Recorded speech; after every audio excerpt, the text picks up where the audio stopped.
cafe racer movement was really born in the 60s, taking a standard motorcycle, making it sportier.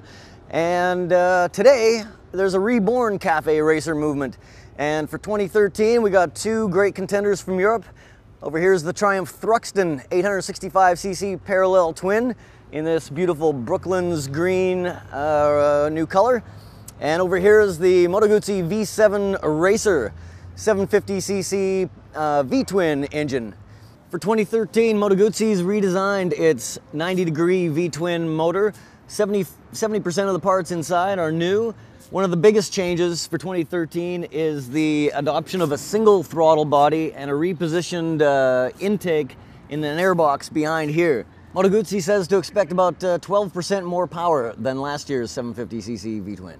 Helping make the V7 Racer special is the limited edition number plate, the chrome tank with the beautiful leather strap, and also unique to the V7 Racer is the suede seat with red stitching, and then the solo tail section with number plates. Like the Guzzi, the Thruxton uses a single front disc brake, does an adequate job, and the power plant is an 865cc parallel twin, air-cooled like the Guzzi, but this has considerably more power than the Italian bike.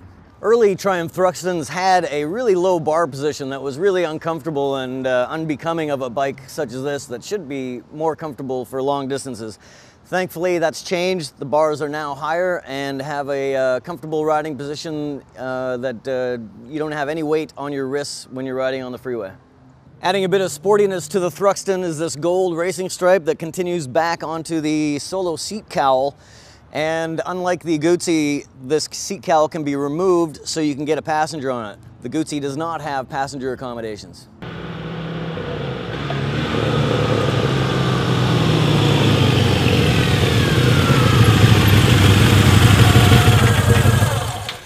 All right, these aren't really sport bikes, but like they're sporty retros.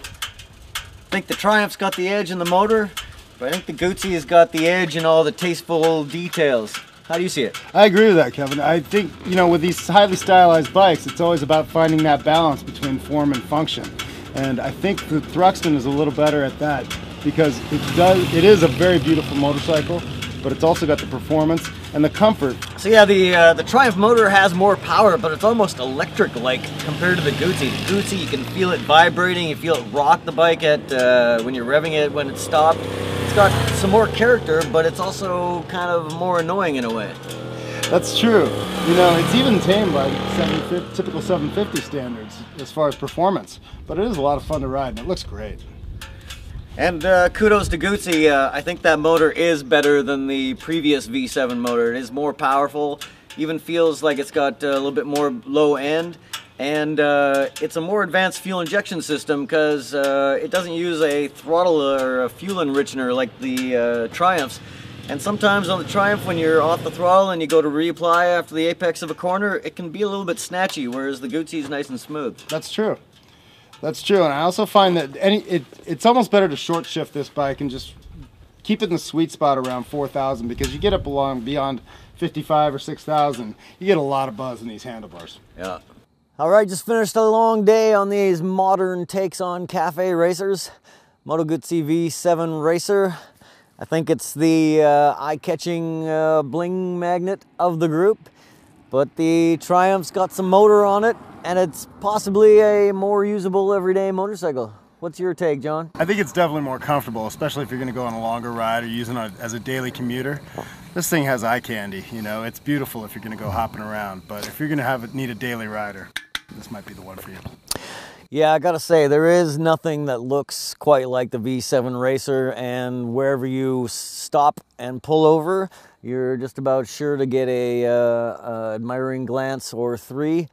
So I think if I was one of those people lucky enough to have more than one motorcycle in the garage, I could consider upgrading the extra money over the Thruxton for the Guzzi. But for a one motorcycle in the garage, I gotta lay my money down on the Triumph. So I'd like to welcome John Langston to the motorcycle.com family. This is his first comparison test he's doing with us.